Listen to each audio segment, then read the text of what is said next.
Okpeyemi. The All Progressives Congress APC has secured victory in 5 of the 6 chairmanship seats contested in the Federal Capital Territory Area Council elections, while the People's Democratic Party (PDP) won the remaining seat. Results declared by the Independent National Electoral Commission today showed that the APC won the Abuja Municipal Area Council, Abaji, Buari, Kwali, and Kuje Area Councils, while the PDP emerged victorious in Gwagwalada Area Council. In Gwagwalada Area Council, the PDP candidate Mohammed Kasim was declared winner after polling 22,165 votes to defeat the APC candidate Yahya Shehu, who secured 17,788 votes. While in the Abuja Municipal Area Council, the APC candidate Christopher May Kalangu was declared the winner of the chairmanship poll with 40,295 votes. The African Democratic Congress ADC came second with 12,109 votes, while the People's Democratic Party polled 3,398 votes. Similarly, Daniel Nu of the APC was declared winner of the Kwali Area Council election after polling 17,032 votes. APC candidate Danjuma Chekwolo also won the Kuje Area Council chairmanship election with 17,269 votes. In the meantime, the Independent National Electoral Commission (INEC) has declared Joshua Ishaku as the winner of Buari Area Council chairmanship election in the Federal Capital Territory. The returning officer Mohammed Nuruddin said the All Progressives Congress candidate secured a total of 18,466 votes to win the election. The candidate of the African Democratic Congress ADC polled 4,254 votes, while that of the Zenith Labour Party secured 3,515 votes. The Supreme Court had recently affirmed Mr. Ishaku as the lawful chairmanship candidate of the APC for the Buari Area Council. Meanwhile, INEC declared Umar Abdullahi Abdulbakar of the APC winner of the chairmanship election for the Abaji Area Council in the Federal Capital Territory. Mr. Abubakar polled a total of 15,535 votes to defeat his closest challenger, the Young Progressives Party candidate, who received 5,357 votes. In Kano State, the All Progressives Congress APC has won the Ngongo and the Kano municipal by-elections for State House of Assembly. The by-elections held on Saturday were conducted to fill 2 seats vacant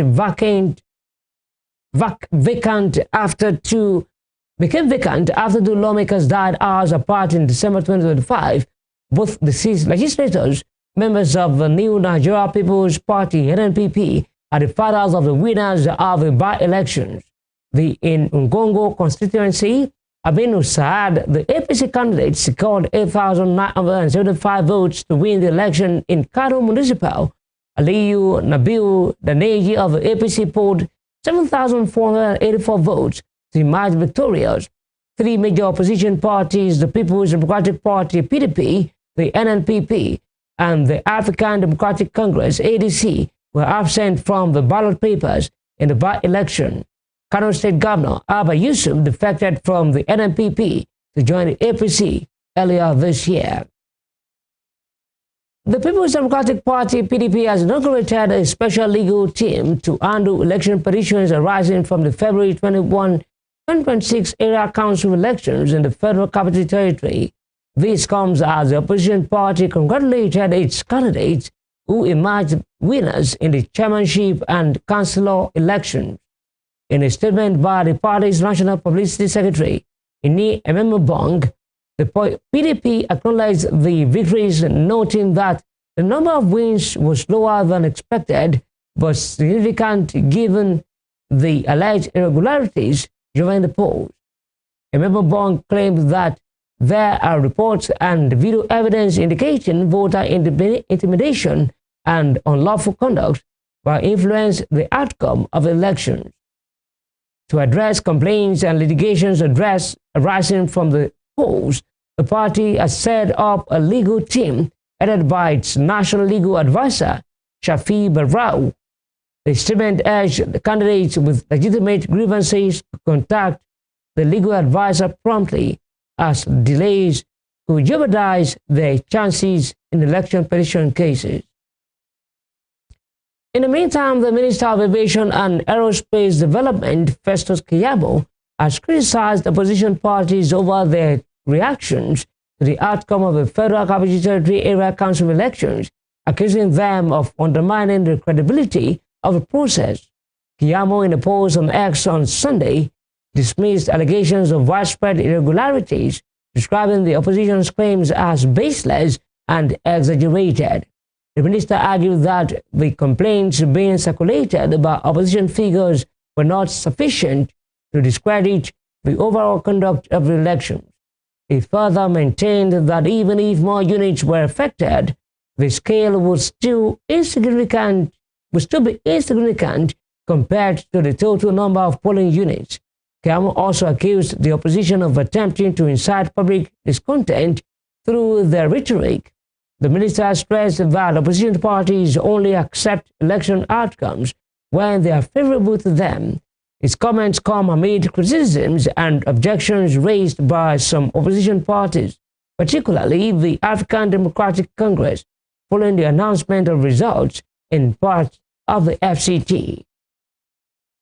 Here in Osun State, Governor Ademola Adeleke says his administration is building a state framework for artificial intelligence and blockchain deployment. Speaking at the maiden edition of Osun Tech Festival in Osogbo, the governor said the framework would enable residents to secure digital certificates, trusted government receipts, and autonomous digital services through a newly designed state website. Governor Adeleke also officially launched Alpha Start Hub, the state's first government-owned innovation center designed to accelerate technology-driven governance and entrepreneurship. He revealed plans to establish 3 additional hubs across the state's senatorial districts within the next year, with a central headquarters located at the proposed Osun Digital City.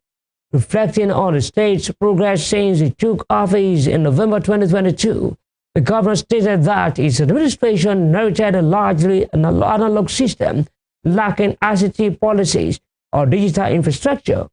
Earlier in his address, Commissioner for Innovation, Science, Technology, and Digital Economy, Maruf Dele Ayofe, called on stakeholders to support local tech talent, describing them as key to solving both local and global challenges. On his part, the Special Advisor to the Governor on Innovation, Science and Technology, Aziz Badmus, said the reforms embarked upon by government are centered on making technology a primary driver of economic growth. Osun now has a state ICT policy, a tech innovation policy alongside domestication of the Nigerian Startup Act. We now have a Governor Advisory Council on ICT and digital economy. We reviewed the operating environment. This was to enable infrastructure providers to expand services, particularly underserved communities. We removed barriers and created an enabling space of digital growth. We then focus on digital governance. Our objective was clear: bring governments closer to the people and improve the ease of doing business.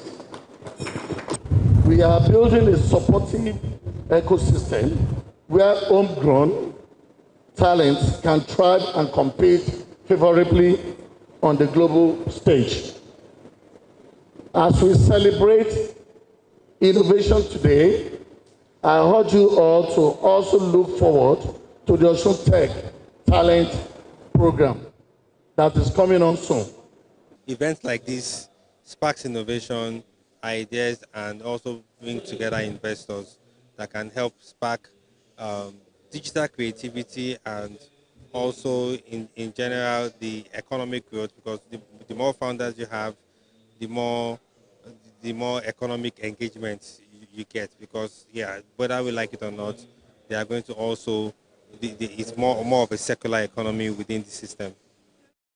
But socio-economic rights and accountability projects, Roberts urged President Bola Tinubu to direct the Minister of Communications, Innovation and Digital Economy, Basuti Jani, to immediately withdraw the lawful interception of Communications Regulations 2019, describing them as unconstitutional, unlawful, and inconsistent with Nigeria's international obligations.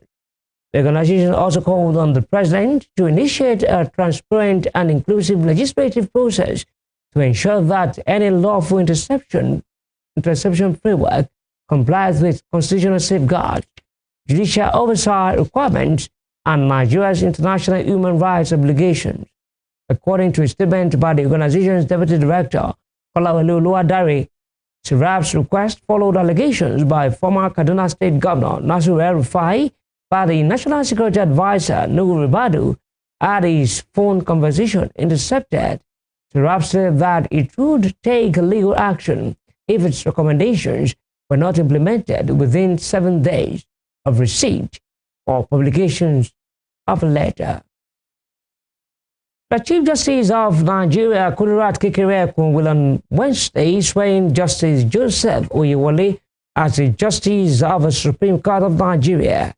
The ceremony is scheduled to be held at 2 p.m. at Courtroom 2 of the Supreme Court complex in Abuja. Justice Oyewole was, until his elevation, a Justice of the Court of Appeal and presiding Justice of the Enugu Division and joined the Apex Court bench as part of ongoing efforts to strengthen the judiciary. The statement issued on Sunday by the court's Director of Information and Public Relations, Dr. Festus Akonde. The appointment was described as a step towards reinforcing the capacity of the Apex Court to deliver fair and timely judgment. The University of Abuja has approved the expulsion of 28 students for various disciplinary offenses, including alleged examination malpractice, cultism, and result falsification. A statement issued by the Acting Director of Information, Habib Yakub, the expulsion followed the consideration of the report and recommendations of a student disciplinary committee. It listed the offenses committed by the affected students to include alleged threat to life and assault, conspiracy, burglary, theft, court-related activities, possession and use of hard drugs. He said the expelled students were also accused of falsifying O-level results uploaded on the university portal for admission, as well as failing to appear before the disciplinary committee after repeated invitations. According to the statement, the Senate approved the withdrawal of certificates of 15 former students who failed to honor invitations by the committee despite several notices.